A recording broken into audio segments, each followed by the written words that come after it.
একটি চিটফান্ড কেলেঙ্কারি মামলায় তদন্ত করতে তৃণমূল নেতা মুকুল রায়কে দিল্লিতে তলব করেছিল কেন্দ্রীয় তদন্তকারী সংস্থা ইডি। যদিও তার ছেলে শুভ্রাংশু রায় জানিয়েছিলেন বাবার পক্ষে দিল্লিতে যাওয়া সম্ভব নয়। তদন্তের সাপেক্ষে কেন্দ্রীয় তদন্তকারী আধিকারিকেরা বাড়িতে এসে তাকে জিজ্ঞাসাবাদ করতে পারে।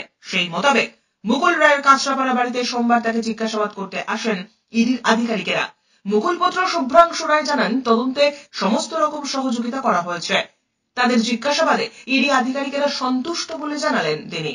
প্রায় ঘন্টা 3 মুকুল রায়কে জিজ্ঞাসাবাদ করেন কেন্দ্রীয় তদন্তকারী আধিকারিকেরা। হ্যাঁ, আমরা তো প্রথম দিন থেকে বলে আসছিলাম কোঅপারেট করব। আমরা সেকেন্ড চিঠিটা দেওয়ার পরে ওরা বলেছিল বাড়িতে আসবে। আজকে এসেছিল, কথাবার্তা বলে গেছে এবং ফুললি আমরা কোঅপারেট করেছি। কতক্ষণ ছিল? 2.5-3 ঘন্টা ছিল। আমি বাড়িতে ছিলাম না, আমি নিজের কাজে বেরিয়েছিলাম। যেটুকু শুনেছি কোঅপারেট করা হয়েছে এবং ওরা হ্যাপি। কখন এসেছিল ওনারা আর কতজন এসেছিল? এক্স্যাক্ট কতজন এসেছিল আমার পক্ষে বলা সম্ভব না, আমি ছিলাম না, কিন্তু এসেছিল 11:30টার মধ্যে।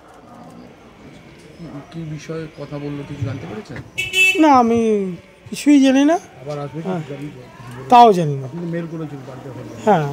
ওনারা এসে কি আপনার বাবার সঙ্গে কথা বলেছেন? হ্যাঁ হ্যাঁ। মানে কোনো ক্লিয়ারেন্স দিয়ে গেছে যে না সমস্ত কিছু ঠিক মতন ওরা বুঝে নিয়েছেন? বা আমি তো ছিলাম না, আমি এখনো ঢুকিও নি বাড়িতে, আমি জানিও না। কাঁচরাপাড়া থেকে হিমাদ্রি শেখর ভট্টের প্রতিবেদন, চ্যানেল 24/7।